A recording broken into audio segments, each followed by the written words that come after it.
හරි. මේ අදතර වගේ ප්‍රශ්න තියෙනවා කමන්න අපි කරගෙන යමු හොඳේ. මේ තව දෙයක් මං හදිස්සියවත් අයින් වුණාට පස්සේ වෙන එක්කෙනෙක් හොස්ට් වෙනවා. යා මුකුත් කරන්න එපා. ඒ වගේම අනිත් අය මයික් ඔන් කරලා කෑ ගහන ඒවා අනම්මනම් මුකුත් කරන්න බෑ. හොඳේ මේ දැන් 11 වසරේ වම 11 වසරේ තත් පන්තිය කරා දත් වගේ විනාඩි 10 15 අපි කට්ටලා හිටියා. 10 වසරෙත් එහෙම වුණා. 10 වසරේ මුකුත් ප්‍රශ්නයක් වුණේ නැහැ. නමුත් 11 වසරේ පිරි ළමෙක් සින්දුවක් දාලා තිබ්බ කොහොම හරි ඒක මට ඒ වෙලේම මැසේජ් එකකින් ආවා. ඒක වීඩියෝ එක මට ආවා. මෙන්න මෙයා තමයි වැඩේ කරේ කියලා. ඒ සියලු දේවල් මෙතන ඉන්න දරුවෝ මට එවනවා. රෙකෝඩ් කරලා එවනවා මෙන්න මෙයා තමයි මේක කරන්නේ, මෙයා මේක කරන්නේ කියලා. ඒක නිසා එහෙම වෙන්න දෙන්න එපා. පුළුවන් තරම් ඔයාලා හදිසියවත් සිග්නල් නැතුව කට් වුණොත් සාමාන්‍ය පරිදි ඉන්න. මම එන්නම බැරුව විනාඩි 10ක් 15ක් try කරලා එන්නම බැරි වුණොත් මම group එකට message එකක් දානවා. පුතේ අයින් වෙන්න කියලා. ඒ වගේම hostel එකේ ඉන්න කෙනා කවුරු හරි මම message එකක් දානවා. එයාටත් වෙනවම මට ඒක ආරංචි කරන්නේ කවුද hostel ඉන්නේ කියලා. එයාට දානවා මම message එක මේ අපේ මේක leave කරන්න කියලා. හරිද? leave කරන්න යන්න එපා මම කියනවා. මොකද සම්බන්ධ වෙලා තියාගන්න. මොකද මොකද්ද හේතුවකට මම දන්නේ දවස් දෙකක් තුනක් තිස්සේ එක දිගට අපි කට් වෙනවා සරින් සරේ. හරි. මේක ඉවරයි මම හිතනවා ඔයාලා මේක ඉවරයිද කියලා. චුට්ටක් මේ පැත්තට වෙන්න. හරිද? ඉවරක් දාන්න. ඉතල සම්පූර්ණ කරගන්න. මට පුළුවන් වුණා මේක ෆොටෝ එකකුත් හදිස්සිය මේක අපහැදිලි වගේ නම් කාට හරි ෆොටෝ එකකුත් මම දාන්නම් මේ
හරි.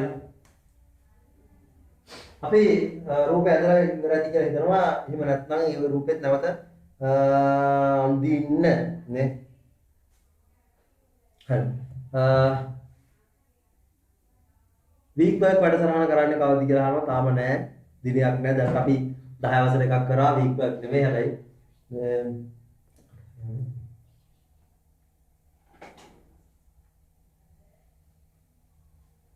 වීක් වර්ක් නෙවෙයි අර සම්මන්ත්‍රණ මාලාව තමයි වඩා. ඒතර 8 වසරට දැනට තාම ළමයි මදි. මම අර ගියසති කිව්වේ එකයි ළමයි මදි. මේ 8 වසරේ අපි අලුතින් හදාගත්තේ ගෲප් එකට ළමයි මම හිතන්නේ 60 ගානද මන්ද ඊටතර අඩු පිරිසක් කොහෙද තාම සම්බන්ධ වෙලා තියෙන්නේ. නමුත් 10 වසරේ එහෙම ළමයි 250ක් ඉවරයි. 250ක්. ඒ කියන්නේ මගේ පන්තියේ ළමයි නෙමෙයි. පිටින් ලංකාවේ ඉන්න අනිත් ළමයි. බණ්ඩාරවෙල, කුරුණෑගල හැම අනුරාධපුර ඔය වගේ හැම ප්‍රදේශයකම ළමයි සම්බන්ධ වුණා අපේ සම්මන්ත්‍රණයට. දැනට සම්බන්ධ වෙලා තියෙනවා අලුතින් ගෲප් එකට. ඒ ගෲප් එක දැන් ඉවරයි. දැන් 10 වසරට ආයි අලුතින් අපිට ගෲප් එකක් හදන්නත් බෑ. වෙලාවකුත් නැහැ. ඒතකොට ඒකට අරගෙන ඉවරයි. 11 වසරට දැන් 250ලා ගෲප් එකේ ඉන්නවා. ඒතකොට අපි ඊළඟ සම්මන්ත්‍රණය 11 වසරට පවත්වනවා. සහ බ්‍රහස්පති තියෙනවා 6 වසර සම්මන්ත්‍රණය අපේ. 6 වසරත් 150කට ඉක්මන ළමයි පිරිසක් මේකට සම්බන්ධ වෙලා දෙනවා. අපේ පන්තියේ ඉන්න ළමයි නෙමෙයි. පිටින්. අපේ පන්තියේ ළමයි නෙමෙයි. පිටින්. ළමයි 150කට එහා 6 වසරට සම්බන්ධ වෙලා තියෙනවා. ඊළඟ 9 වසරත් දැන් 100ක කිට්ටු කරලා තියෙන නිසා අපි 6 වසර සම්මන්ත්‍රණය ලබන බ්‍රහස්පතින්ද පවත්වනවා. 11 වසර සම්මන්ත්‍රණය තාම දිනයක් නෑ. නමුත් පේපර් එක ගාලා සේරම ළමයින්ට දීලා ඉවරයි කරන්න කියලා. හරිද? 10 වසරට දෙවෙනි සම්මන්ත්‍රණයත් අපේ දවස් කීපයකින් පවත්වනවා. 9 වසර සම්මානණය අපි ඊළඟට පවත් කරනවා 8 වසර තාම ළමයි මදි. අර මම අර කිව්ව විදිහට ලින්ක් එක තාම නෑ හරියට සම්බන්ධ වෙච්ච පිරිස ප්‍රමාණවත් නෑ ළමයි සම්මන්ත්‍රණයක් කරන්න තරම්. ඒක නිසා ඔයාලා ඇඩ් වෙන්න එපා ඒකට. මම එකයි කිව්වේ ඔයාලා ඒ ගෲප් එකට ඇඩ් වෙන්න එපා. මට ඕනේ ඒ ගෲප් එකට අපේ පන්තියේ නැති ළමයි ඇඩ් කරගන්න. හරිද? ඒකයි මම කිව්වා මගේ පන්තියේ ළමයි ඒ ගෲප් එකට ඇඩ් වෙන්න එපා. මගේ පන්තියේ ළමයි කරන්න ඕනේ ඒ ගෲප් එකේ ලින්ක් එක ඔයාලා ගන්න කියන හැම ගෲප් එකකටම ෂෙයා කරන්න ඕනේ. හරිද? හැම යාළුවොන්ටම ලංකාවේ හැමතැනටම යවන විදියට තමයි මේ වෙන්න ඕනේ. එතකොට තමයි පිටින් ළමයි ඒ ගෲප් එකට මම දාන හැම මැසේජ් එකක්ම හැම ටියුට් එකක්ම හැම ලින්ක් එකක්ම කෙලින්ම ඔයා අපේ ගෲප් එකට අනිවාර්යෙන් දාන්න. ඒක වෙන්නේ. ඒකයි මම කියන්නේ ගෲප් දෙකකට එන වැඩක් නැහැ නේ කියන්නේ. නේ? ගෲප් දෙකකට එකම ටික ගෲප් දෙකකට වටනවන වැඩක් නැහැ නේ. ඒ ගෲප් එකට මම මැසේජ් එකක් දැම්මොත් ඒ මැසේජ් එක අනිවාර්යෙන් ඔයාලා අපේ ගෲප් එකට දාන්න.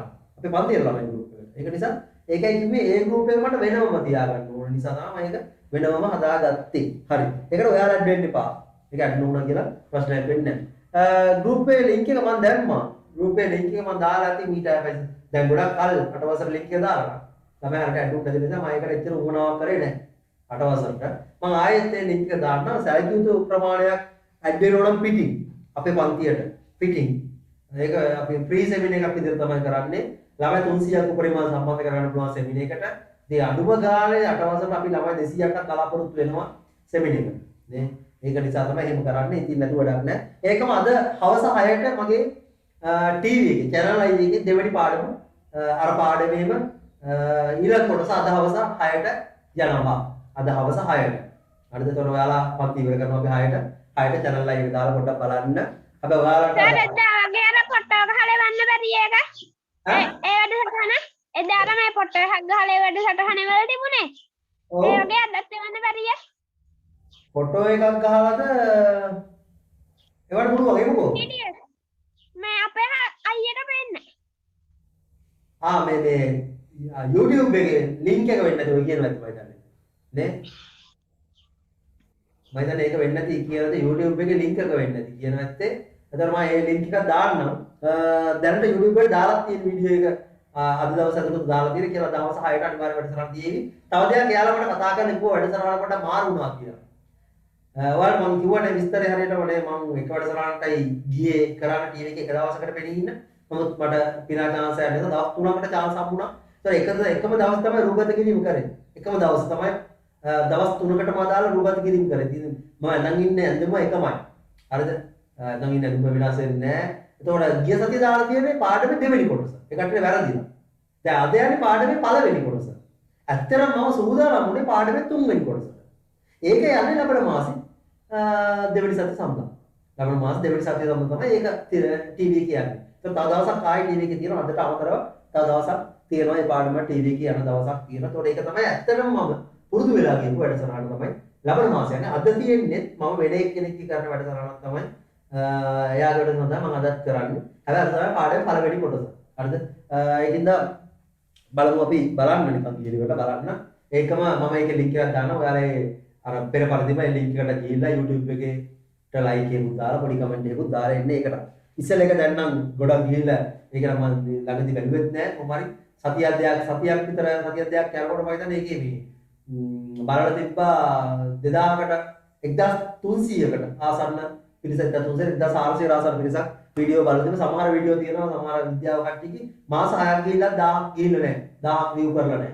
නමුත් අපේ එකේ නෙමෙයි 1300 ගාන සති දෙකක් ඇතුළත බලලා තිබ්බා වගේම කමෙන්ට් ගොඩක් තිබ්බා. ඒකිට ඔයාලට ස්තුතියි ඒක එහෙම කරාට තව පිටිනුත් බලලා තියෙනවා ගොඩක් අය. හරි. එහෙනම් එතකොට මේක හරිනේ. මේ වැඩේ හරි. එතකොට සංස්ථානික මහාධර්ම. දැන් අපි පිළිවෙලට මේ එකින් එක කියලා කතා කරන්න හදන්නේ. දරුවෝ. මේ වචන මේ සංස්ථානික මහාධර්මනි, අදර මහාශිරාව මේවා හරි බරපතලයි. මේ කොටස ඉගෙන ගන්න තියෙන්නේ 11 වසරේ. සංස්ථානික මහාධර්මනි කියන්නේ මොකක්ද? අදර මහාශිරාව කියන්නේ මොකක්ද? 9 වසරේ පොඩ්ඩක් තියෙනවා. රුධිර සංසරණ පද්ධතිය කියන්නේ 9 වසරේදී මේ වචන ටික අහු වෙනවා අපිට. හරි. සංස්ථානික මහා ධමනිය කියන්නේ හෘදයේ අපේ ඇඟ පුරාටම ලේදෙන ප්‍රධාන ධමනිය. හෘදයේ ඉඳලා මුළු ඇඟටම ලේදෙන ධමනිය. ඒතකොට මේ සංස්ථානික මහා ධමනිය තමයි එක එක අතු වලට බෙදිලා ඔළුවට, අත්වලට, කකුල් වලට, අපේ බඩවැල් වලට ඔය හැම අවයවයකටම ලේදෙන්නේ සංස්ථානික මහා ධමනිය අතුමගින්. ඒතර වකුගඩු වලට ලේ දෙන්නේ ඒ සංස්ථානික මහා ධමනී අත්ත. ඒ අත්ත තමයි අපි කියන්නේ වෘක්කීය ධමනිය කියලා. වෘක්කීය ධමනිය. සංස්ථානික කියන ප්‍රධාන ධමනියෙන් යන වකුගඩු වලට යන අත්ත තමයි වෘක්කීය ධමනිය. වම දකුණ පුළුවන් නේ. දකුණු වෘක්කයට යනවා නම් දකුණු වෘක්කීය ධමනිය. වම් වෘක්කයට යනවා නම් වම් වෘක්කීය ධමනිය. ඔය විදිහට තමයි හැදෙන්නේ. හරි. එහෙනම් මේකෙන් එන්නේ අපිරිසුදු ලේ කියන්නේ බහිස්රාවී ද්‍රව්‍ය සහිත රුධිරය තමයි ඒ වෘක්කීය ධමනියෙන් වෘක්කයට සපයන්නේ. බහිස්රාවී ද්‍රව්‍ය සහිත රුධිරය. වෘක්කීය ධමනියෙන් වෘක්කයට දෙනවා. වෘක්කය ඇතුලේ යම් යම් ක්‍රියාකාරීන් ටිකක් වෙනවා. ඔකේ මම කිව්ව විදිහට ලොකු විස්තරේ 11 වසර දිගට ගන්නවා. දැන් අපි නිකමට හිතමු වෘක්කය ඇතුලේ ලේ පෙරනවා. ලේ පෙරනවා. ලේ පෙරල ඉවර වෙලා ලේවල තියෙන පිරිසුදු ලේ වෙනම වෙන් කරනවා. ලේවල තියෙන බහිස්රාවී ද්‍රව්‍ය වෙනම වෙන් කරනවා. ඔන්න ඔක තමයි වකුගඩු වෙන් කරන්නේ වෘක්කයෙන් කරන්නේ. එතකොට පිරිසුදු ලේ ටික මොකද වෙන්නේ? නැවත වෘක්කීය ශිරාවෙන් පිරිසුදු ලේ ටික නැවත වෘක්කීය ශිරාවෙන් අපේ ඇඟට දෙන්න බෑ. වෘක්කීය ශිරාවෙන් අපේ ඇඟට දෙනවා කාටද? අදර මහා ශිරාවට. අර වෘක්කීය ශිරාව සම්බන්ධ වෙනවා අදර මහා ශිරාවට. අදර මහා ශිරාවෙන් ආය හෘදයට ගිහිල්ලා ආය අර විදියට ක්‍රියාකාරීත්වය ඇඟ පුරා හෘදය මගින් ආය බෙදලා දාලා යනවා. ඒ වගේ තමයි වැඩේ වෙන්නේ. එතකොට ඔන්න ඔය විදියට පිරිසුදු ලේ ටික වෘක්කීය ශිරාවෙන් අදර මහා ශිරාවට එකතු වෙනවා. අර පෙරිච්ච මුත්‍ර ටික තියලා වෙන් කරපු අර වෛස්රාවී ද්‍රව්‍ය ටික අන්න ඒ ටික මොකද කරන්නේ වතුරත් එක්ක කවලම් වෙලා මෙන්න මේ විදිහට මුත්‍ර වාහිනී දිගේ ඇවිල්ලා මේ මල්ලට පුරව ගන්නවා. මේක ප්‍රත්‍යස්ත මල්ලක් ඇදෙන සුළු මල්ලක්. මේක ඇකිලිලා තියෙන්නේ. පිරෙන්න තමයි මේක ටික ටික ලොකු වෙන්නේ. හරිද? ටික ටික ලොකු වෙනවා මේක ඇතුළේ පිරෙන්න. ඊට පස්සේ මොකද වෙන්නේ? මේක පිරුණාට පස්සේ මොළයට සංවේදනයක් එනවා මල්ල පිරීලා තියෙන්නේ කියලා. මුත්‍ර වර හැදිනවා. එතකොට මොළේ මගෙන් මේ වෙලාවෙම මල්ල පිරලා තියෙනවා කිව්ව සැලින් මුත්‍ර පිට කරන්නේ නැහැ. චලිකව මුත්‍ර පිට කිරීම නවත්තයි මුත්‍ර පිට කරන්නේ නැහැ. එතන තෙරපගෙන මෙතන පේශී තෙරපගෙන මුත්‍ර පිට වෙන්නේ නැහැ කියන විදිහට තෙරපගෙන අදාළ ස්ථානයකට යනවා. ගිහින් ඉවරලා මොකද කරන්නේ? අන්න නැවත මොළේ මගේ පයිඩයක් කරනවා මේක බුරුල් කරන්න කියලා. එතන ඉබේම බුරුල් වෙනවා. වගේම අපේ තියෙන මෙතන මහා ප්‍රාචීරය. උරස් කෝරය උදර කෝරය වෙන් කියන විත්‍ය මහා ප්‍රාචීරය. මහා ප්‍රාචීරය මගින් අපි පාත් කරනවා. දැන් පාත් කරන්න යන්න එපා. උතර ඉන්න තැන් හොදන්න වෙයි අමරදාතලට. මහා ප්‍රාචීරය පාත් කිරීම තමයි අපි කරන්නේ. හරිද? මුත්‍ර කරන ගමන් නිකන් හිතලා අපි මේ තෙරවීමක් කරනවා අපේ ඇඟ ඇතුලේ තියෙන එක්තරා කොටසකින් මහා ප්‍රාචීරය. මේක තෙරපනවා බලන්න තෙරපන මුත්‍ර විත්‍ය මේ මුත්‍රාශ විත්‍ය තෙරවිලා ඇතුලේ තියෙන ටික එළියට වැක්කිරෙන්න පටන් ගන්නවා. ඔය විදිහට මුත්‍ර පහ වීම සිද්ධ වෙන්නේ. හරි. එහෙනම් මොන ක්‍රියාකාරීතාවම මේක ඇතුලේ ලොකුවට කතා කරන්න කියේ නෑ. හරිද? දැනට සරල කාරණා ටික පැහැදිලි. මේකෙන් තමයි එන්නේ බහිස්රාවී ද්‍රව්‍ය සහිත රුධිරය සංස්ථානික මහා ධමනියෙන් එනවා. වකුගඩු දෙකට අත දෙකක් මගේ වෘක්කීය ධමනි වකුගඩු වලට සපයනවා. වකුගඩු වලින් පෙරනවා. පිරිසිදු ලේ ටික වෘක්කීය ශිරාවෙන් අදර මහා ශිරාවට දෙනවා. අපිරිසිදු බහිස්රාවී ද්‍රව්‍ය ටික මුත්‍ර වාහිනී දිගේ මුත්‍රාශයට පිරෙනවා. ඊට පස්සේ මුත්‍රාශයෙන් තමයි අවශ්‍ය අවස්ථාවලදී එළියට පහ කිරීම සිද්ධ කරන්නේ. එහෙනම් ඔය විදිය තමයි අපේ මුත්‍ර වාහිනී පද්ධතියේ ක්‍රියාකාරීත්වය සිද්ධ වෙන්නේ. හරි. අපි එහෙනම් බලමු. රූපය ඇදලා නම් කරගත්තානේ. රූපය ඇදලා නම් කරගත්තා.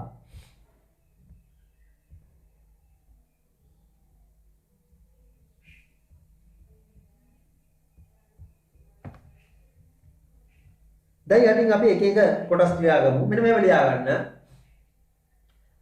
මෙහෙම. මුත්‍ර වාහිනී පද්ධතියේ ප්‍රධාන කොටස් හා ඒවායේ කෘත්‍යයන් කියලා ලියන්න. මුත්‍ර වාහිනී පද්ධතියේ ප්‍රධාන කොටස් හා ඒවායේ කෘත්‍යයන්.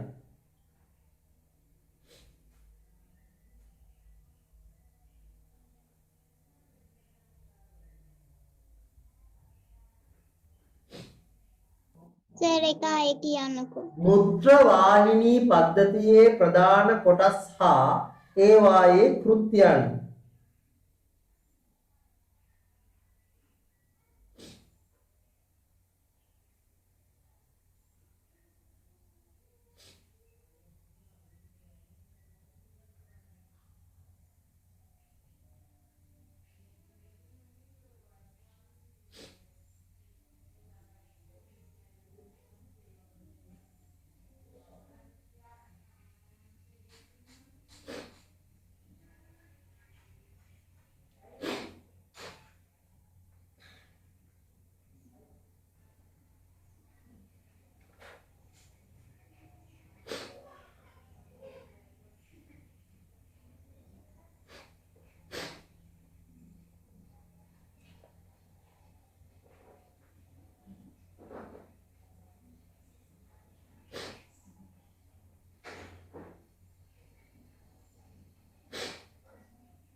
හරි. අපි ලියාගමු මෙන්න මෙහෙම. ඉස්සරව ලියාගන්න වෘක්කීය දමනි කියලා. වෘක්කීය දමනි. ඉස්සරව ලියාගන්න වෘක්කීය දමනි කියලා. සර් වගුවක් ගහගන්නද? නෑ නිකන් නෝමල් එකේ ලියාගෙන නෑ. මාතෘකාව ලියලා ඒක යට ඡේදයක් වගේ ලියාගෙන. වෘක්කීය දමනි.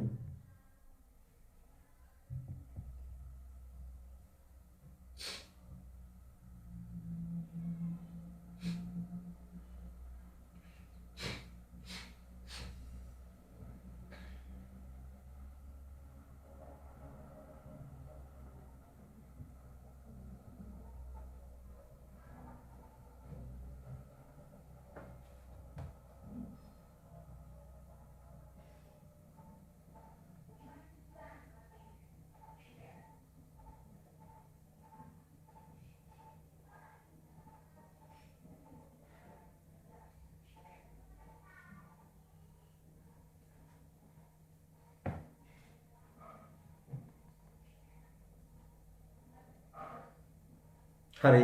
ඒක යට ලියාගන්න මෙන්න මෙහෙම. වෘක්ක වලට බහිස්රාවී ද්‍රව්‍ය සහිත රුධිරය ලබා දෙයි. වෘක්ක වලට බහිස්රාවී ද්‍රව්‍ය සහිත රුධිරය ලබා දෙයි. සර් ටිකක් ඉදින් කියන්නකෝ. හෙමින් කියන්නේ ඒ කියන්නේ සද්ද අඩු කරලාද නැත්නම් වේගය අඩු කරලාද? හිමි. හෙමින්. හරි. වෘක්ක වලට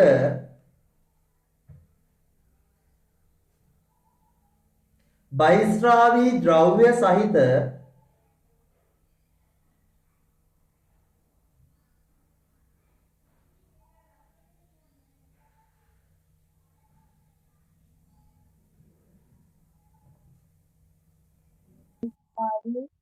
වෘක්ක වලට බහිස්රාවී ද්‍රව්‍ය සහිත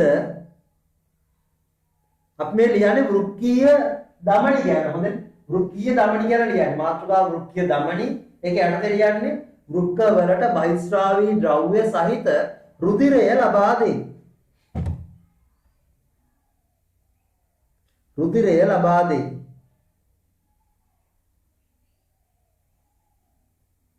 සහිත රුධිරය ලබා දෙයි.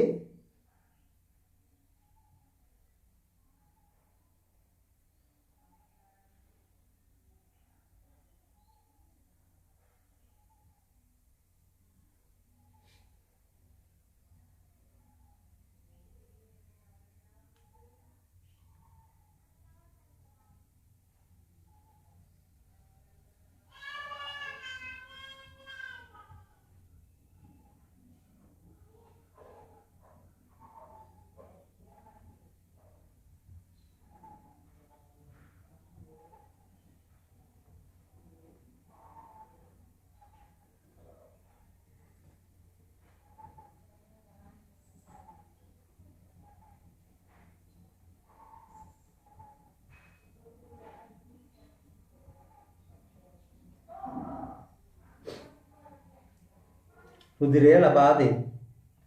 හරි.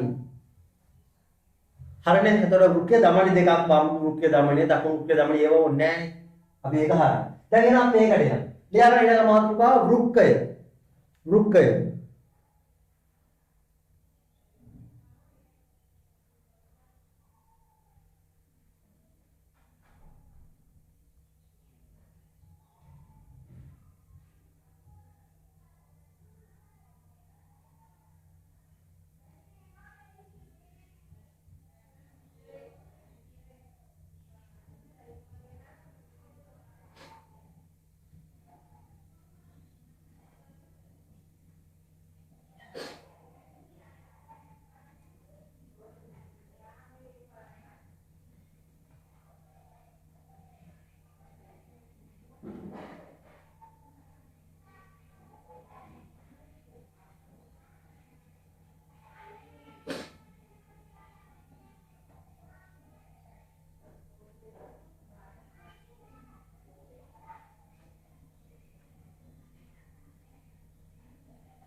හරි. වෘක්කය ගැන කතා කරන්න මේ හදන්නේ. ඔන්න හොඳට අහගන්න. අපිට තියෙනවා වෘක්ක. එහෙම නැත්නම් වකුගඩු දෙකක්. වෘක්ක දෙකක් වකුගඩු දෙකක් අපි කිව්වා සාමාන්‍යයෙන් වම් වකුගඩුවට වඩා දකුණු වකුගඩුව මතක් පල්ලෙහාට වෙන්න තියෙන්නේ කියලා. අක්මාවට ඉඩ දෙනු පිණිස නේ අක්මාවට ඉඩ ලබා දෙන්න වම් වකුගඩුව දකුණු වකුගඩුව මතක් පහළට වෙන්න තමයි තියෙන්නේ කියලා අපි කිව්වා. හරි. එතකොට මේ වකුගඩුව ඇතුලේ ක්‍රියාකාරීත්වය නැත්නම් වකුගඩුව ඇතුලේ ක්‍රියාකාරීත්වය ලොකුවට නැති වුණාට වකුගඩුව ඇතුලේ මේ විස්තර ටික හැඩය සහ ඒකේ තියෙන නම් කිරීම ටික අපිට පුළුවන්කම තියෙනවා නම් කරගන්න. නම් කරගැනීමේ හැකියාව අපිට තියෙනවා. හරිනේ. එහෙනම් අපි මේ වෘක්කය කියලා මාතෘකාව ලියුවන එක යටතේ මෙන්න මේව ලියාගනිමු. මේව ලියාගන්න. වම් හා දකුණු ලෙස වම් හා දකුණු ලෙස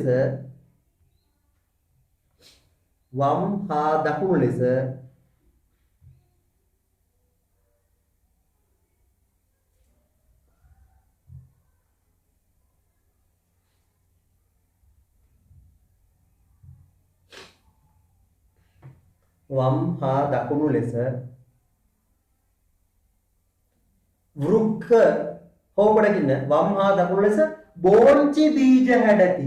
බෝංචි බීජ හැඩති.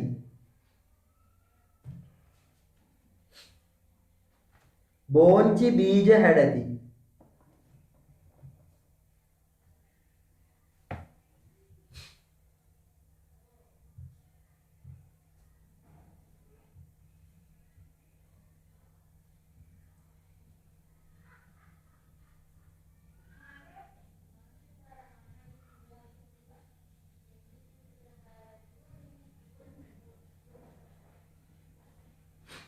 බෝංචි බීජ හැඩති.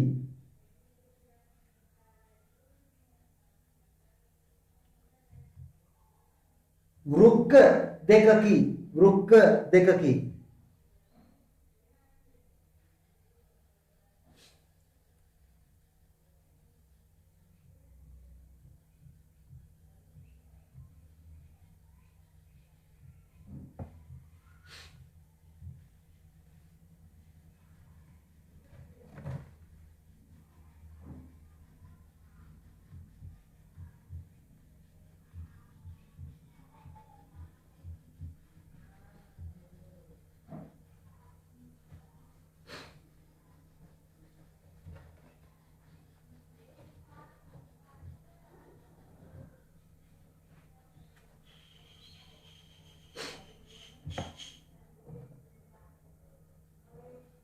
වෘක්ක දෙකකි.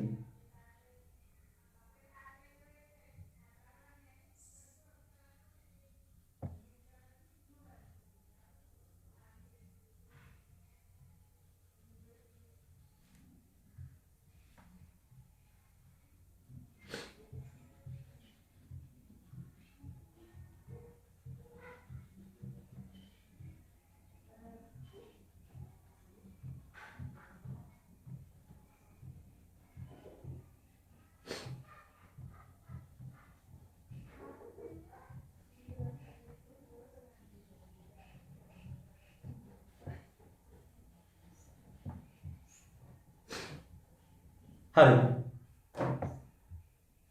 අපි ලියුවනේ දැන් බෝංචි බීජ හැඩති වෘත්ත දෙකක් තියෙනවා කියලා. මම මේක මකන්නම්. හොඳේ. මේක මකලා අපි එහෙම මොකද වක්වඩුව කපලා බලන්නයි හදන්නේ. ඒ කියන්නේ කපලා බලන්නේ කිව්වට කපලා බලන්නේ නෙමෙයි.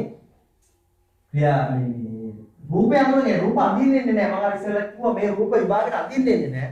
එන්නේ මොකද්ද? ඇඳලා තියෙන රූපයක නම් කිරීමක් තමයි ඔයාලගෙන් බලාපොරොත්තු වෙන්නේ. අපි නිකන් බලමු ඒකට අදාළව පොතේ තියෙන රූපේ මොන වගේද කියලා.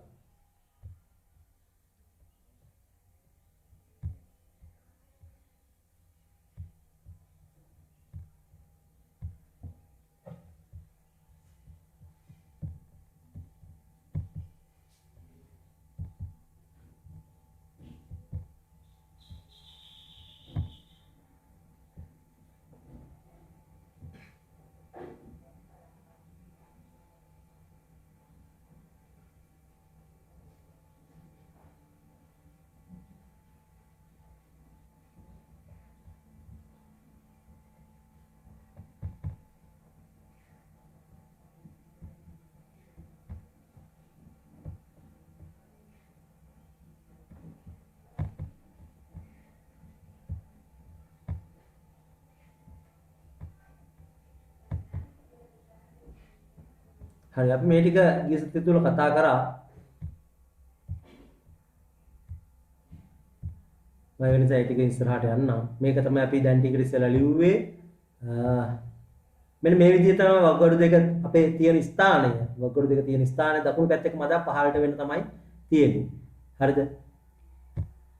මෙන්න වගඩුවක හරස් කඩ. ඇත්තටම මේකට කියන හරස් කඩ නෙවෙයි දික් කඩ. වගඩුවක දික් කඩ. හරිද?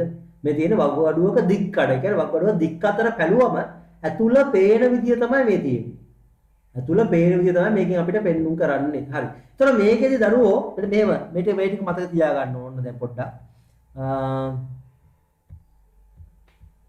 අපි ගත්තොත් එහෙම රුක්කීය දමනියෙන් තමයි අර අපිරිසුදු සහිත නැත්නම් බයිස්ට්‍රායි ද්‍රව්‍ය සහිත ලේ ටික ඇතුළට යන්නේ. හරිද? ගිහිලි ඉවර වෙලා මෙන්න මේ තුඩවල් හැඩති මෙන්න මේ කොටස් වල මෙන්න මේවා ඇතුළට තමයි ඔය ගමන් කරන්නේ. ඔබ. මේවා තියෙනවා බොහොම මේ වෘක්කාණු කියලා જાතියක්. වෘක්කාණු සාමාන්‍ය එක වකුගඩුවක වෘක්කාණු මිලියනයක් විතර තියෙනවා. එක වකුගඩුවක වෘක්කාණු මිලියනයක් විතර තියෙනවා. හරිද? ඒතර වෘක්කාණුව ඇතුළේ තමයි පෙරන්නේ. පෙරීමේ කාර්ය සිදු කරන්නේ. පෙරලි ඉවර වෙලා මොකද වෙන්නේ?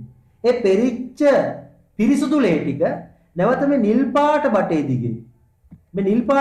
දිගේ පිරිසුදු ලේ ටික කොහොම එළියට එනවා.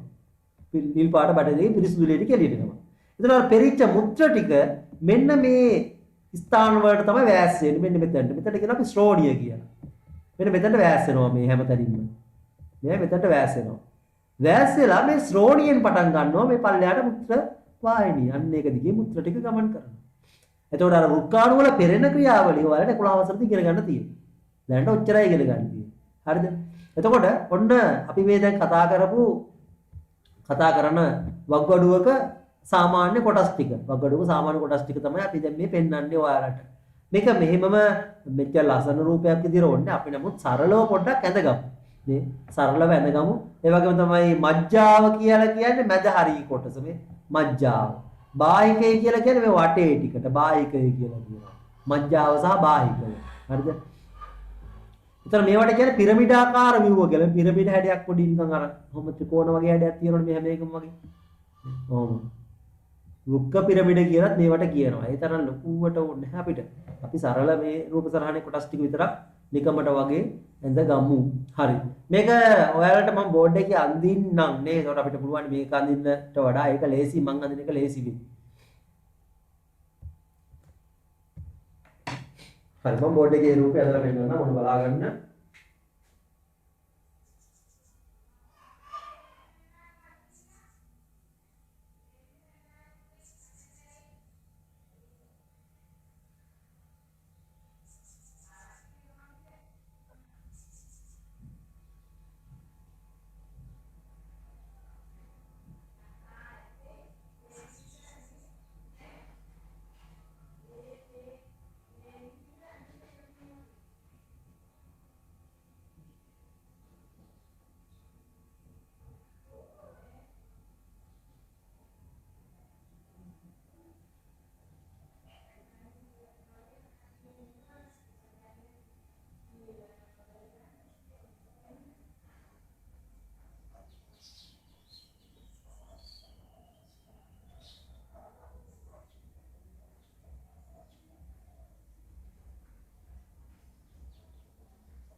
මෙච්චර සංකීර්ණ ඕනේ අපි නිකන් අරගෙන.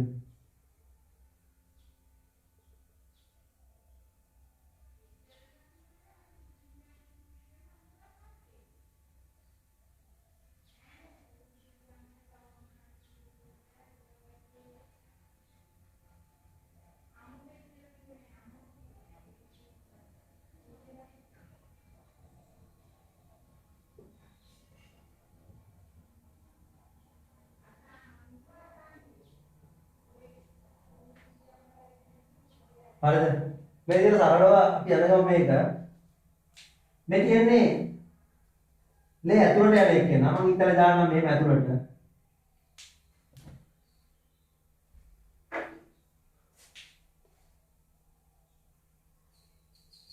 මේක එන්නේ එළියට එන එක තමයි. ඊතලේ එළියට.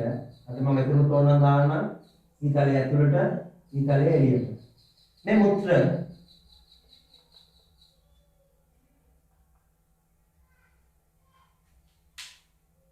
තර මේ තියෙන්නේ මුඛ්‍ය ධමනිය.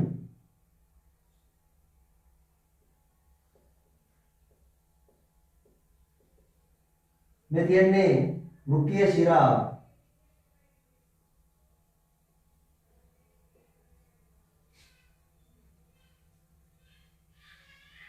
මෙන්න බාහිකය. මේ ටික මජ්ජාව. මෙන්න මුත්‍ර වාහිනිය.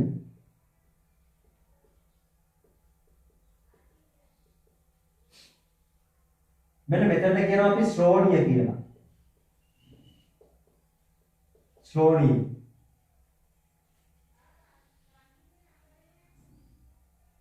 ඒවට කියනවා වෘක්ක පිරමිඩ කියලා. ඒකත් අපි නිකමට වගේ ලියලා තියාගන්න.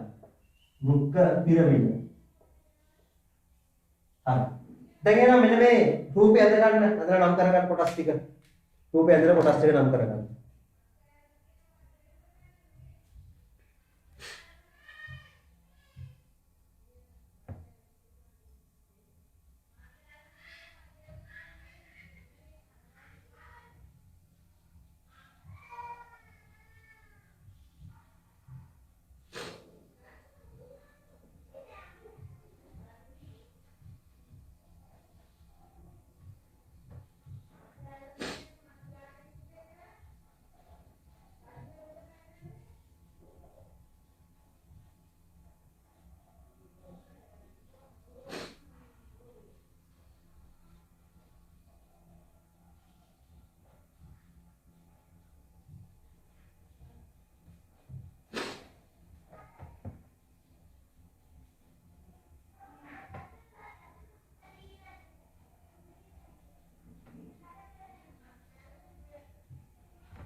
හරි. අඳගෙන නම් කරගෙන ඉවරයි. එතකොට ඔන්න ඔය විදිහට මේවා ඒක රූප අඳින්නේ නැහැ මම කිව්වේ. නෑ සර්. ඈ ඉවර නැත්තම්.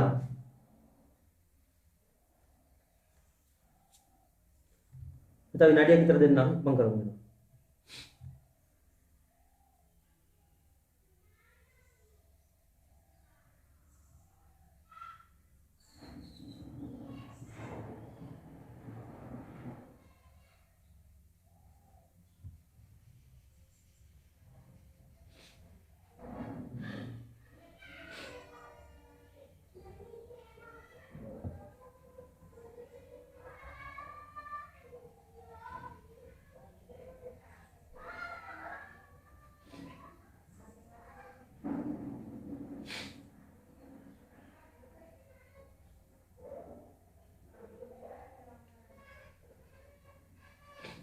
සර් අර උඩ තියෙන්නේ බාහිකයද?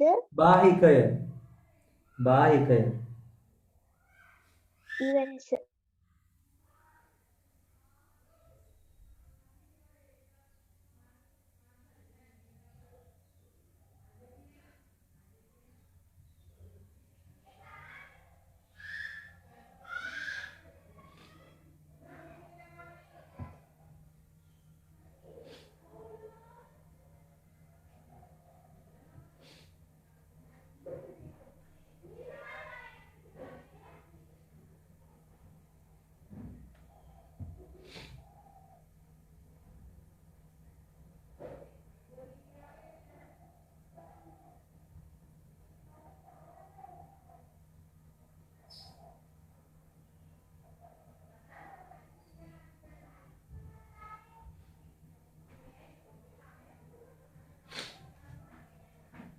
හරි.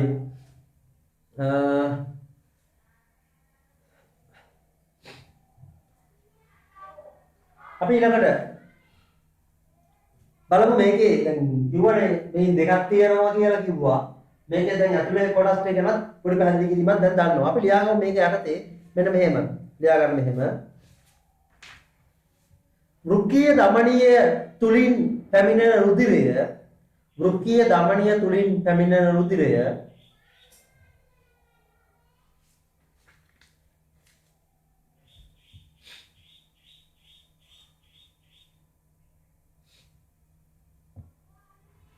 වෘක්කීය දමනීය තුලින් පැමිණෙන රුධිරය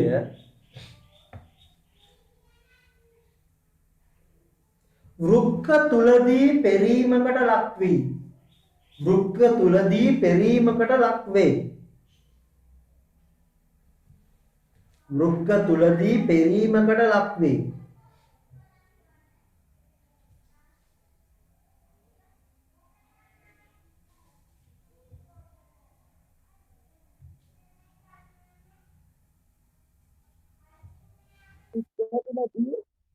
වෘක්ක තුලදී පෙරීමකට ලක් වේ.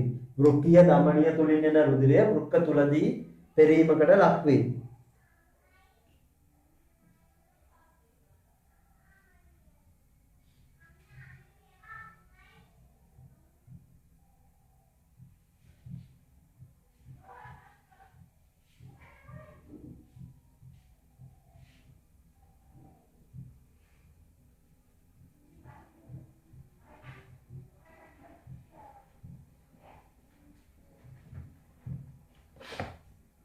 හරි.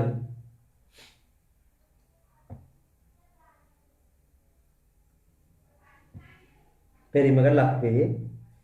ඊළඟ රූලෙන් ලියාගමු. ඊළඟ රූලෙන් ලියා ගන්න. එහිදී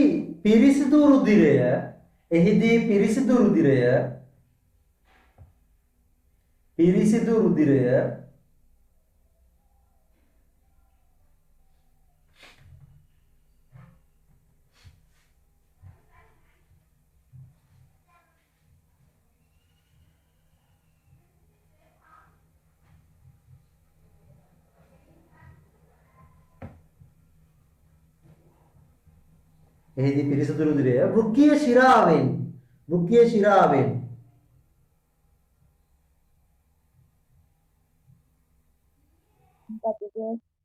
එහිදී පිරිසිදු රුධිරය වෘක්කීය ශිරාවෙන්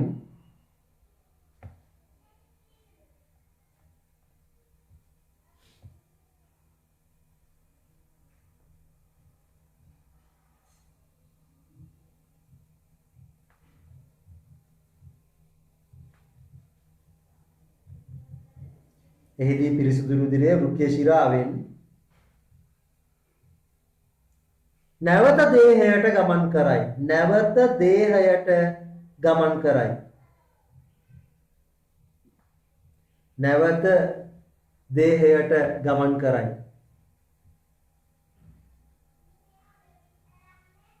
මොකක්ද? එහිදී පිරිසුදු රුධිරය වෘක්කීය ශිරාවෙන් නැවත දේහයට ගමන් කරයි.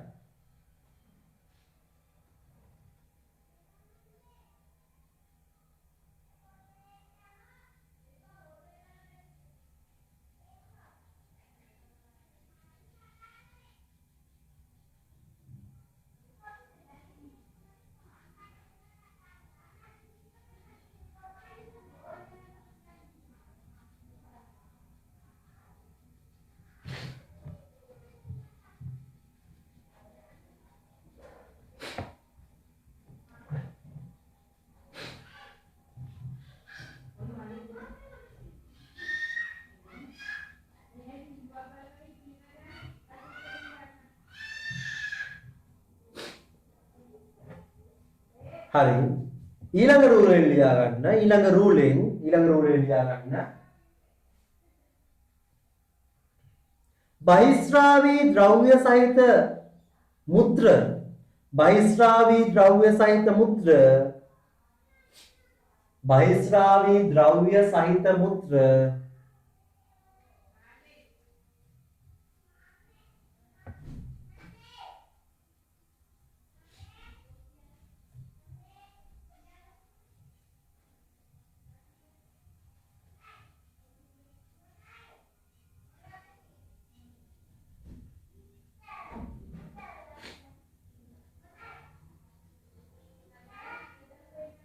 බහිස්රාවී ද්‍රව්‍ය සහිත මුත්‍ර ශ්‍රෝණියට පැමිණ මේ බෝඩ් එකේ තියෙන ශ්‍රෝණියට පැමිණ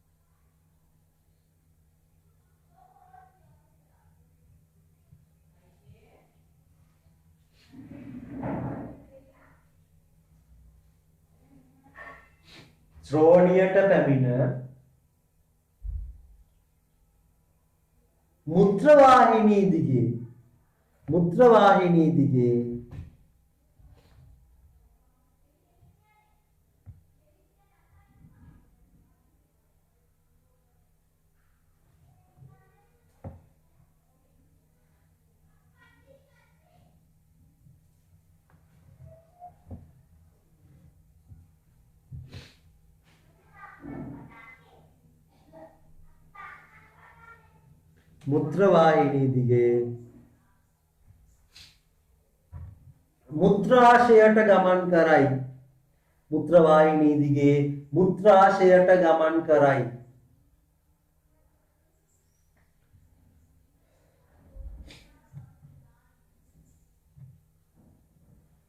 මුත්‍රාශයට ගමන් කරයි.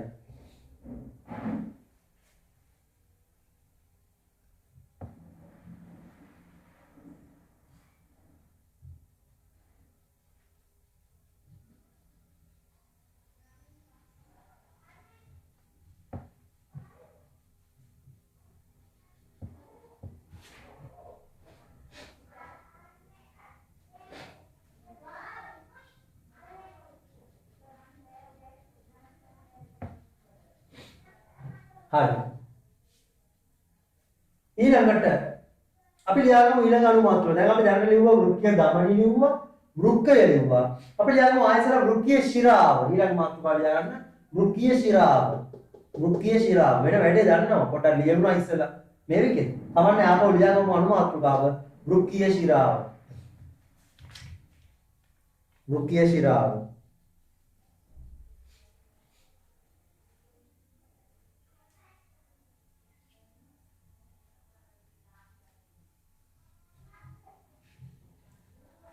මොකක්ද සර්?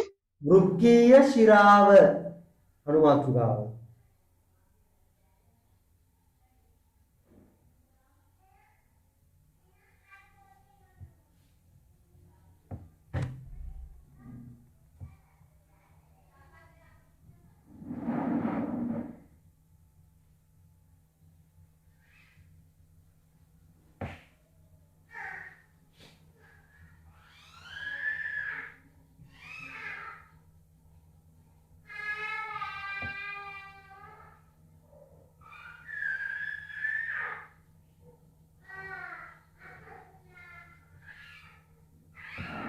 හරි. ඒකේ අර්ථය ලියාගනිමු. වෘක්කයේ සිට වෘක්කයේ සිට වෘක්කයේ සිට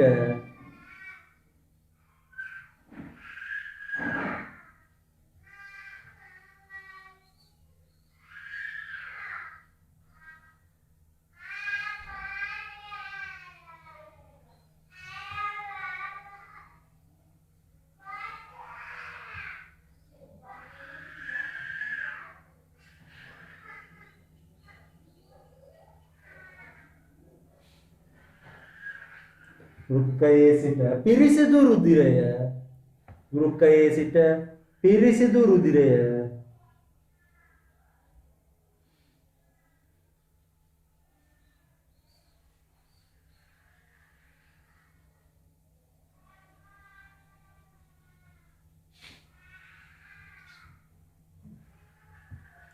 වෘක්කයේ සිට පිරිසිදු රුධිරය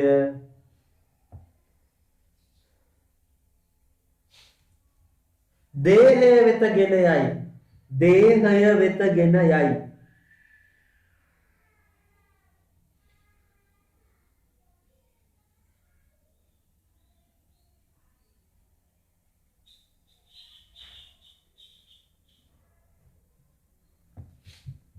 දේහය වෙත ගෙන යයි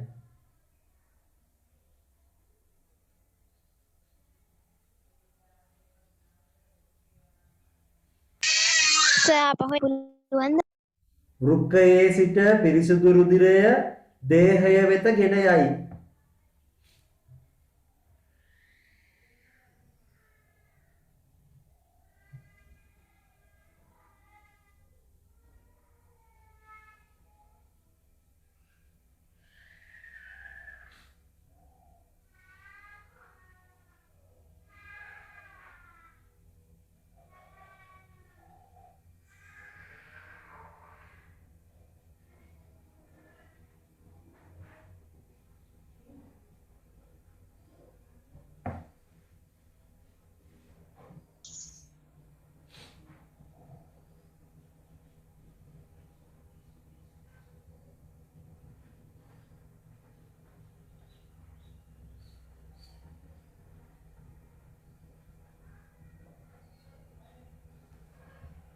හරිනේ ඊළඟට අපිට දැන් එතන ඉවරයි රුක්‍ය ශිරාව හරි දැන් මොනවා කරමු එකින් එක අයින් කරමු රුක්‍ය දමනිය කතා කරා රුක්‍ය ශිරාව කතා කරා මේ ශ්‍රෝණීය වාහිකේ මජ්ජාව රුක්ක පිරමිඩ ඒ ටික හරි දැන් අපිට තියෙන මුත්‍ර වාහිනිය ලියාගන්න ඊළඟ මාතෘකාව මුත්‍ර වාහිනිය ඊළඟ මාතෘකාව මුත්‍ර වාහිනිය මුත්‍ර වාහිනිය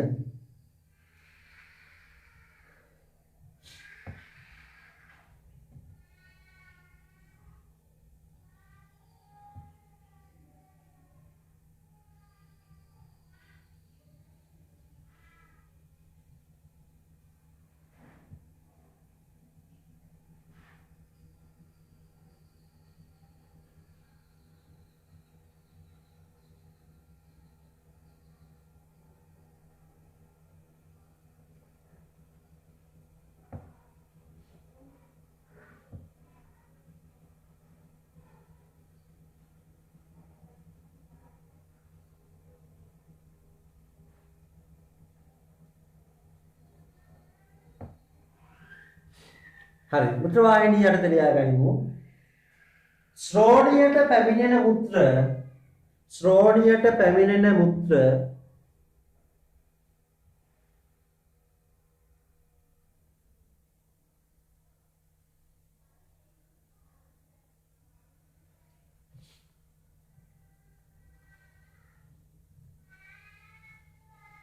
ශ්‍රෝණියට පැමිණෙන මුත්‍ර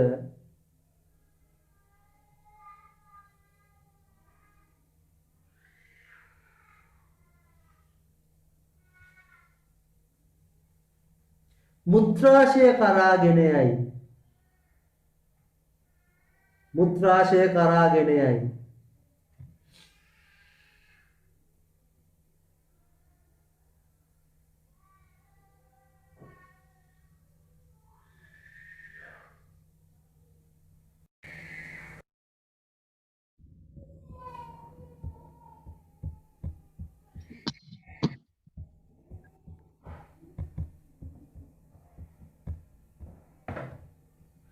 ශ්‍රෝණියට පැමිණෙන මුත්‍රාශය කරා ගෙන යයි. ශ්‍රෝණියට පැමිණෙන මුත්‍රාශය කරා ගෙන යයි.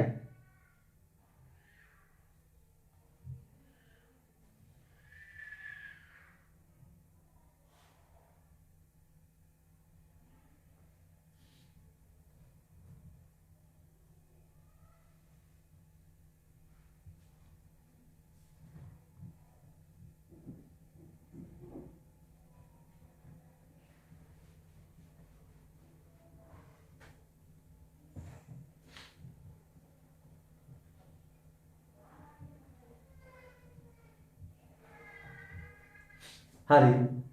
ශ්‍රෝණියට පැමිණෙන මුත්‍රාශය කරා ගෙන යයි. ඊළඟ අපි ලියාගමු මුත්‍රාශය. ඊළඟ මාතෘකාව ලියාගන්න මුත්‍රාශය. සර් හද්දයට යහෙන්න නැහනේ. මං කියන ඒවා දැනෙන්නේ නැත්තේ?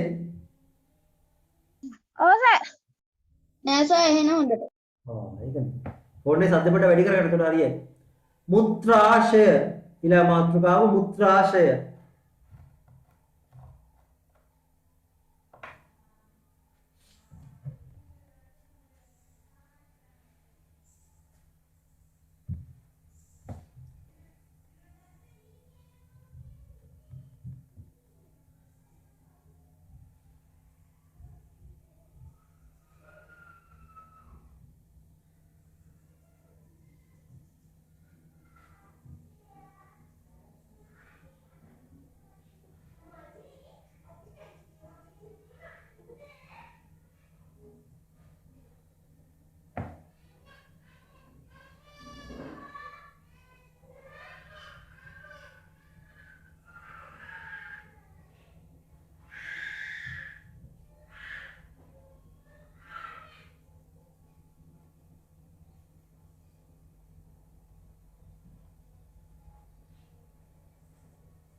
හරි මුත්‍රාශය අර්ථය ලියාගනිමු. මුත්‍රාශය. එතන මුත්‍රාශය තමයි මුත්‍ර తాවකාලිකව ගබඩා කරලා තියෙන්නේ නේ. ලියාගන්න මෙහෙම මුත්‍රාශය අර්ථය. මෙය ඇදෙන සුළු මල්ලකි. මෙය ඇදෙන සුළු මල්ලකි. මෙය ඇදෙන සුළු මල්ලකි.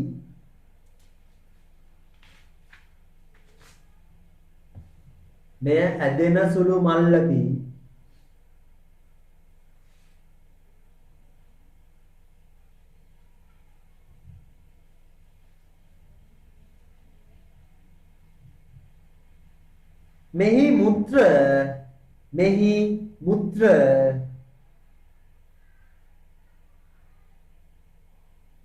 මෙහි මුත්‍ර తాවකාලිකව ගබඩා කරගනී.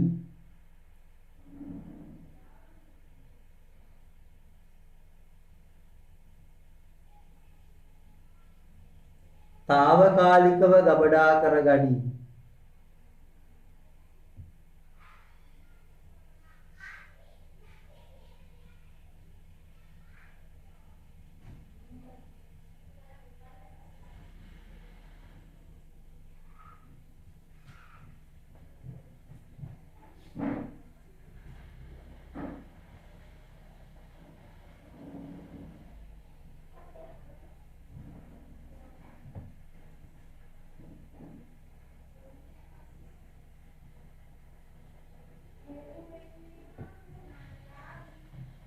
මෙහි මුත්‍ර తాවකාලිකව ගබඩා කරගනී.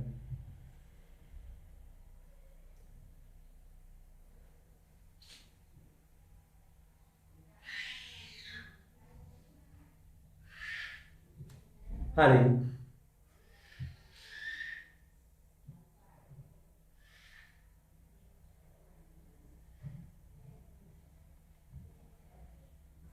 ඔන්න ඔතනින් ওই විදිහට තමයි මුත්‍ර කියන ක්‍රියාවලිය මුත්‍ර සෑදීම පිට කිරීම කියන ක්‍රියාවලිය සිද්ධ වෙන්නේ. ඔන්න මම පැහැදිලි කිරීම කරා දැන් මුත්‍ර සම්බන්ධව මුත්‍ර වාහිනී පද්ධතිය සම්බන්ධව. ඔය ටික තමයි අපිට සරලව ඉගෙන ගන්න තියෙන්නේ. ඒතර ඔන්න බහිස්රාවී ද්‍රව පිටවන එක ක්‍රමයක් තමයි මේ අපි කතා කරන්නේ.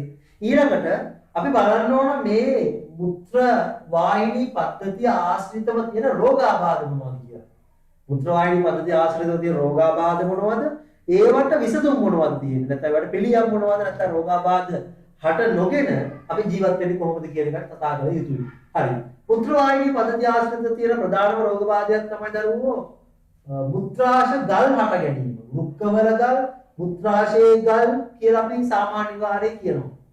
ඒ වග්ගඩුවේ ගල් කියලා කියනවා, මුත්‍රාශයේ ගල් කියලා කියනවා. ඒතර මොනවද මේ ගල් කියලා කියන්නේ? මේ ගල් කියලා කියන්නේ එක්තරා ලවණ වර්ග ටිකක් එකට එකතු වෙලා චූටි චූටි කැට වගේ හැදිලා ඒව එක්වීමෙන් තමයි ගල් සෑදීම සිද්ධ වෙන්නේ. මොනවද මේ ලවණ? Calcium oxalate. මෙන්න මුත්‍ර ගල් හැදෙන්න ප්‍රධාන වශයෙන් වැදගත් වෙන සංයෝගය තමයි කැල්සියම් ඔක්සලේට්. මේ කැල්සියම් ඔක්සලේට් මුත්‍රාශයේ තැන්පත් වීම නැත්නම් අපි කියනවා වකුගඩු වල තැන්පත් වීම සිද්ධ වෙන්න පටන් ගන්නවා. මේක එකතු වෙලා අවසානයේ විශාල ගල් බවට පත් වෙන්න පුළුවන්. කොහෙන්ද කැල්සියම් ඔක්සලේට්? මේ අපි ගන්න ආහාරවල තමයි මේ වැඩිපුර තියෙන්නේ. නේ? මේ ලේවල තමයි තියෙන්නේ. ලේවලට ආව අපි ගත්ත ආහාර. විශේෂයෙන් තක්කාලි සහ හාල් මැස්සන් එකට ආහාරයට ගැනීම.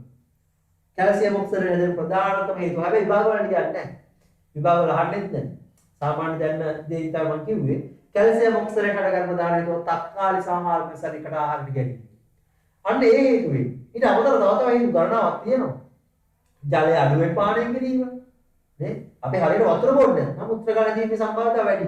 ඒ වගේම තමයි මුත්‍ර තද කරගෙන ඉන්නවා අපි. අවශ්‍ය අවස්ථාවලදී මුත්‍ර පහ කරන්නේ නැහැ. මුත්‍ර හිර කරගෙන තියාගෙන ඉන්නවා. කම්මැලිකමට අර වෙනත් හේතු නිසා ඒ කියන්නේ මේ කවේලක් එක දවසක් එහෙම නෙවෙයි. සමහර අය ඉන්නවා දිගටම එහෙම කරන අය. නේ? ඒතර අන්න මුත්‍ර ගල හැදීමේ සම්භාව්‍යතාව වැඩි. මුත්‍ර ගල හැදීමේ සම්භාව්‍යතාව වැඩි. ඔන්න ඔය කාරණාව.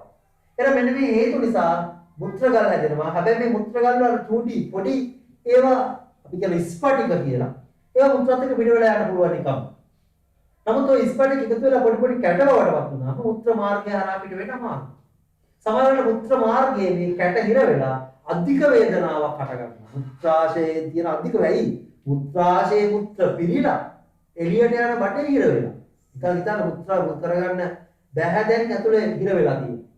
හරිද? සමහරවිට මරණය පවා ගෙන දෙන්න පුළුවන් මුත්‍රාශ පිපිරෙන්න පවා පුළුවන් මේක.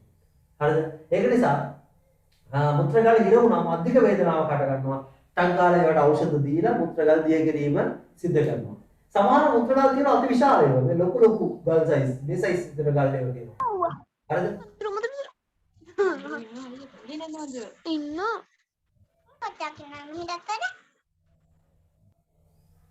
හරිනේ මන්දි අවුලක් නැහැනේ. අහගෙන ඉන්න මයික් එකේ මියුට් එකේ තියාගන්න. එතකොට සමහර මුත්‍රාගල් ඖෂධ දීලා කරන්න බෑ. ඒවා විවිධ කිරණයවල පොපුරව හරිනවා. ඔය ලිතෝට්‍රිප්සි ක්‍රමය කියලා තියෙන ක්‍රමයක්. ලිතෝට්‍රිප්සි ක්‍රමය.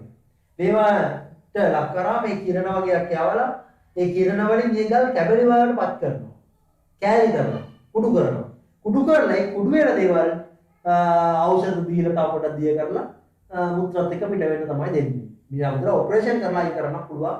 මුත්‍රාශය ඔපරේෂන් කරලා මුත්‍රාගල් පිට කර ගන්න පුළුවන්. ඔය වගේ විවිධ ක්‍රම තියෙනවා මුත්‍රාගල් ඉවත් කිරීම සඳහා. හරිද? ඔය එකක් තමයි මම කිව්වේ ගල්. ඊට අමතරව බැක්ටීරියා ආසාදනය වෙන්න පුළුවන්. සුත්‍රජීවී ආසාදනයට ලක් වෙන්න පුළුවන්. අපි කියනවා ඔය මුත්‍ර රෝග හැදෙනවා සමහරවිට ඒ මුත්‍ර පිට කිරීමේ අපහසුතාවක් තියෙනවා. හැබැයි මුත්‍ර ගල් නෙමෙයි බැක්ටීරියා සුත්‍රජීවී ආසාදනය නිසා. නේ? සුත්‍රජීවී ආසාදනය නිසා තමයි ඒක වෙන්නේ. ඒතකොට අපිරිසුදුකම හරියට පිළිසුදු නොකිරීම මේ වගේ දේවල් හේතු වෙන වතුර හරියට පානය කරන්න කීම මුත්‍ර රෝග හැදෙන්න ප්‍රධානම හේතු බවට පත් වෙනවා. හරි. මේ අතර ලංකාවේ සමහර ගොඩක් ප්‍රදේශවල මිනිස්සු ඒ කියන්නේ විශේෂයෙන් පොළොන්නරුව අනුරාධපුර ඒ වගේ ප්‍රදේශවල මිනිස්සු වකුගඩු ආබාධ නිසා මිය යනවා වැඩි. වකුගඩු ආබාධ. ඒ විෂ රසායනික ද්‍රව්‍ය නිසා. විශේෂයෙන් අපේ අර පෝරවල තියෙන රසායන පෝරවල තියෙනවා කියන විෂ රසායනික ද්‍රව්‍ය ඔය ටීවී එකේ ලොකුවට කතා කරනවා පහුගිය දවස්වල මේ දවස්වල කාබනික පොහොර රසායනික පොහොර භාවිතය ගැන සම්බන්ධව කතා කරනකොට නේ. මොකද ඕවා වගාවන් වලට රසායනික පොහොර ගන්නකොට මේවා තියෙන විෂ දේවල් කෙලින්ම වගාවට එකතු වෙනවා. වගාවෙන් ඇඟට එනවා. සමහරවිට ඒ හොදගෙන ගිහින් ඉවර වෙලා ජලාශය වලට එකතු වෙනවා. ජලාශය වලින් ඇඟට එනවා විවිධ ක්‍රමයකට. වැඩිපුර මේවට ලක් වෙන්නේ පොළොන්නරුව අනුරාධපුර ප්‍රදේශවල මිනිස්සු. මොකද ඒවයි වැව් වල විසසයිද කටිය වැඩි. වැව් මාළු යාලා ආහාරයට ගන්නවා, වැවිතේ නෙළුම් මල ආහාරයට ගන්නවා. මේ ක්‍රම ඔස්සේ යාලට විවිධ විෂ රසායන ද්‍රව්‍ය කැවෙනවා වැඩි. ඒවා වක්කඩු වලින් අවසානයේ වක්කඩු නරක් වීම සිද්ධ වෙනවා. නේ? වක්කඩු අකර්මණ්‍ය වෙනවා. නරක් වෙනවා. මරණය ගෙන දෙනවා. ඒතර මේ ප්‍රදේශවල වැඩිපුරම පිරිසක් මේ යෑම සිද්ධ වෙන්නේ වකුගඩු ආබාධ වලින්. හරිද? ඒතර ඒක වළක්වන්න තමයි කාබනික පොහොර රට තුළ නිෂ්පාදනය කරන්න කියන්නේ. නමුත් අදහස හොඳ වුණාට ක්‍රියාත්මක කිරීමේදී දෝෂ සහිතව මතුවෙනවා. මොකද ලංකාව තුළ තවමත් කාබනික පොහොර නිෂ්පාදනය කරන්න තරම් හරි පෙළගැස්මක් වෙලා නැහැ. නේ? එහෙම හරියට එයාලා යොමු කරලා නැහැ කාබනික පොහොර නිෂ්පාදනයට. ඒ වගේම කාලයක් නැහැ. රසායනික පොහොර දානම් කරාට ඊළඟ කන්නේ මිනිසුන්ට ඊළඟ වගාවට දාන්න පොහොර නැහැ. ඒතර පොහොර අනිවාර්යයෙන්ම වගාවකට ඕනනේ දරුවෝ. පොහොර ඕන. වගාව. නැතුව වැය කරන්න. මොකද වගාවකදී වෙන්නේ වගාව තුල තියෙන පෝෂක දේවල් අපි ගන්නවනේ එළියට. වගා භූමියේ තියෙන පෝෂක ශාකයට ඇවිල්ලා ඒවා අපි ගන්නවා. ගත්තා පස්සේ පෝෂණය අඩු වෙනවා. ආයි පසර පෝෂණය දෙන්න ඕන. ඒක තමයි පොහොර වලින් කරන්නේ. පොහොර නැතුව වගාවක් සාර්ථක නැහැ. හැබැයි ඒකට පුළුවන් තරම් භාවිත කරන්න ඕන පොහොරද කාබනික පොහොර. ඒතර පිටරටින් ආනයනය කරන කෙච්චර සාර්ථක වස්තුවක් නෙවෙයි. දැන් ඔයාලට පේනවනේ පහුගිය කාලේ පිටරටින් ආනයනය කරාම අනවශ්‍ය සුද්ධජීවියෝ. එයාලා ඊට වඩා හානි කර වෙන්න පුළුවන්. රසායනික පොහොර ගෙවුවට වඩා ඒන සුද්ධජීවියෝ තවත් හානි කර වෙන්න පුළුවන්. ඒක නිසා විකල්පයක් යොදවලා තමයි පොහොර තහනම් කිරීම සිදු කරන්න. අනිවාර්යයෙන් පොහොර තහනම් වෙන්න ඕන. රසායනික පොහොර අනිවාර්යයෙන් තහනම් වෙලා කාබනික වගාවට අනිවාර්යයෙන් යොමු වෙන්න ඕන. හැබැයි ඒක ක්‍රියාත්මක කරන්න ඕන සුදුසු ක්‍රම වේද යටතේ. හරි. සර් මුත්‍රාගල් හැදෙන්නේ මේ මුත්‍රාශයද නැත්නම් වකුගඩු වලද? වකුගඩු වලත් හැදෙනවා, මුත්‍රාශයෙත් හැදෙනවා. වකුගඩු වලත් හැදෙනවා, මුත්‍රාශයෙත් හැදෙනවා, අක්මාවෙත් හැදෙනවා. හැබැයි අක්මාවෙන් මුත්‍රාගල් කියන්නේ අක්මාවේ ගල්, ආමාශයේ ගල් වගේ විවිධ ස්ථානවල ගල් හට ගැනීම සිද්ධ වෙන්න පුළුවන්. නමුත් අපි කතා කරන්නේ මුත්‍රාවාහිනී පද්ධතිය නිසා එතනදී ගල් හට ගැනීම ගැන තමයි අපි දැන් කතා කරන්නේ. හරි.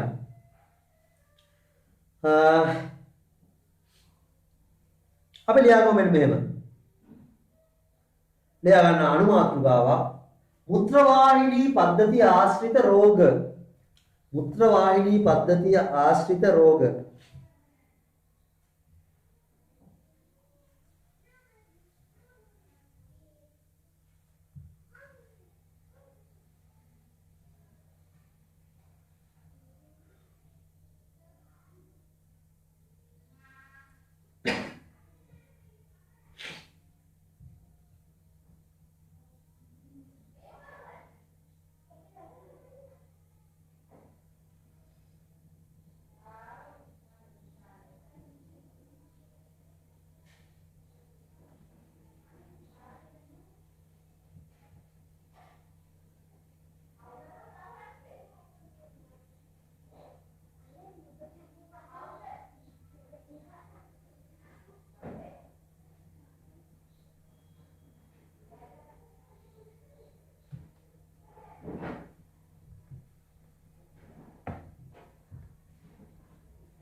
හරි ලියාගමු පළවෙනි රෝගය මුත්‍රා ගල් ඇතිවීම. මුත්‍රා ගල් ඇතිවීම. මුත්‍රා ගල් ඇතිවීම.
හරි.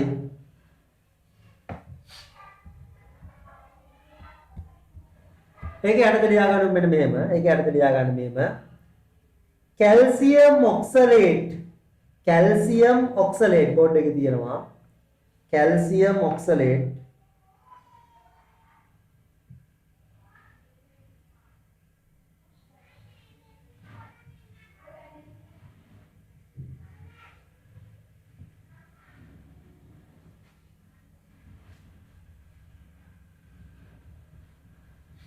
කැල්සියම් ඔක්සලේට් වැනි ලවණ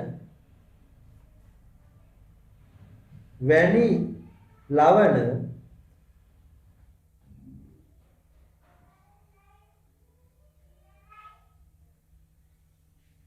වැනි ලවණ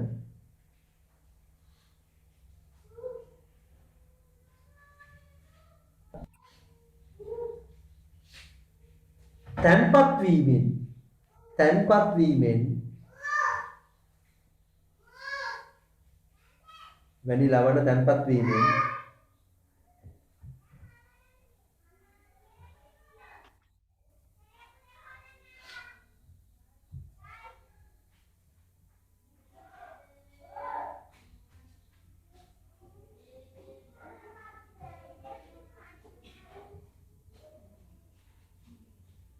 මුත්‍රා ගල් ඇති වේ. මුත්‍රා ගල් ඇති වේ.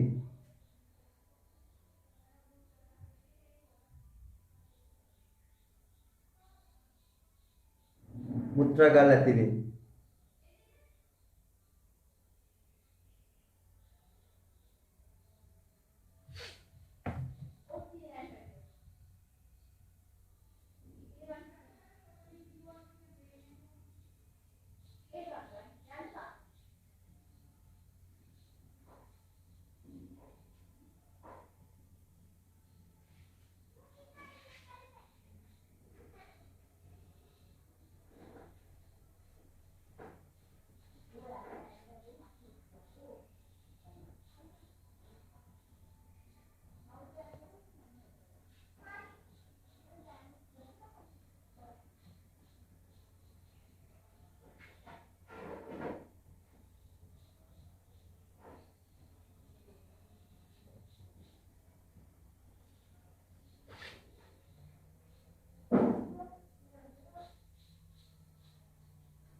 හරි. ඊළඟට ලියා ගන්න අලුත් දැන් මේ මුත්‍රා ගල් යටතේ ලියන්නේ අපි මුත්‍රා ගල් යටතේ ඊළඟට ලියන අලුත් වලකින් මුත්‍රා ගල් සෑදීමට හේතුව. මුත්‍රා ගල් සෑදීමට හේතු කියලා ලියා ගන්න. මුත්‍රා ගල් සෑදීමට හේතු.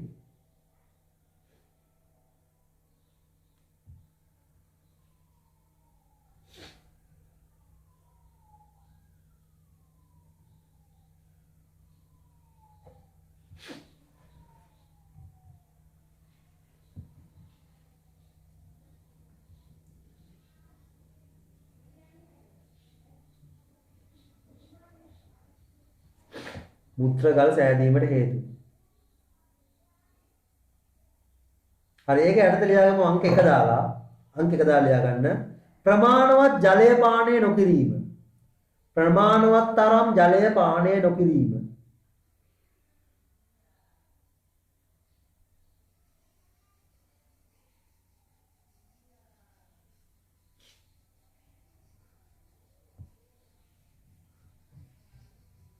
ප්‍රමාණවත් තරම් ජලය පානය නොකිරීම.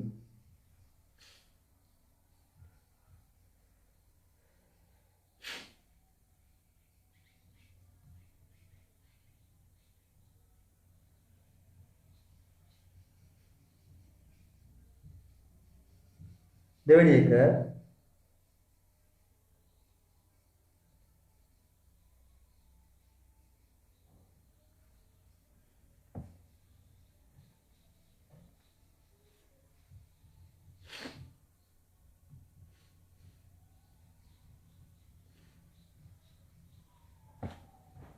දෙවෙනි එක අධික ලවණ සහිත ආහාර ගැනීම.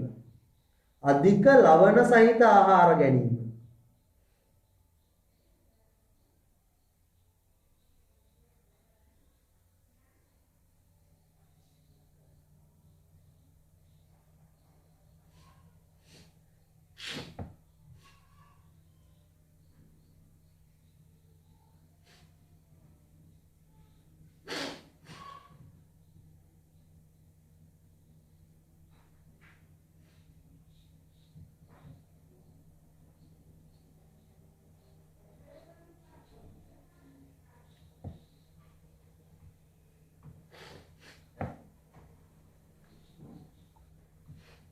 අධික ලවණ සහිත ආහාර ගැනීම.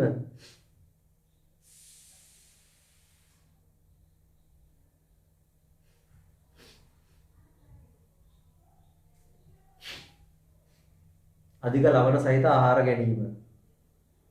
හරි. ඊළඟට අවශ්‍ය අවස්ථාවලදී මුත්‍ර පහ නොකිරීම. අවශ්‍ය අවස්ථාවලදී මුත්‍ර පහ නොකිරීම.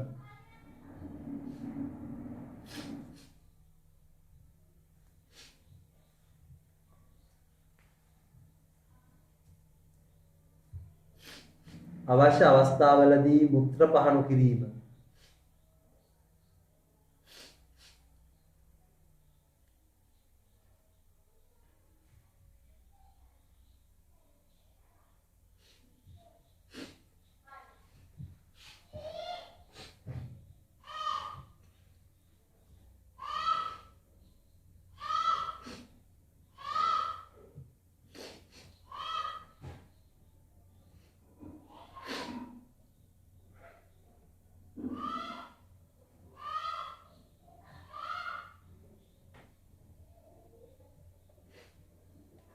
හරි.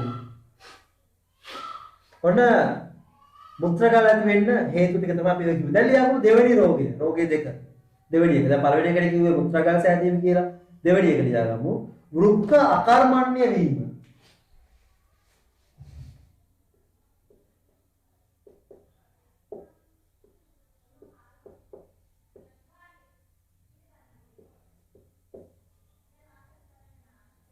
වෘක්ක අකර්මණ්‍ය වීම. වෘක්ක අකර්මණ්‍ය වීම.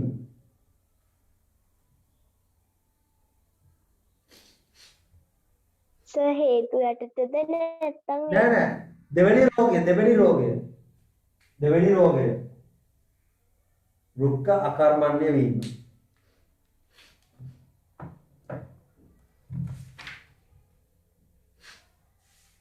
හරි අපි අද මෙතනින් නවත්තමු. වෘක්ක අකර්මණ්‍ය වීම සහ ඊළඟ රෝග ටිකයි ඉතුරු කොටස් ටික අපි ඊළඟ දවසේ කතා කරමු. එහෙනම් හැමෝටම ආයුබෝවන්. ආයුබෝවන් සර්. ආයිබෝවන් සර්. ආයුබෝවන්.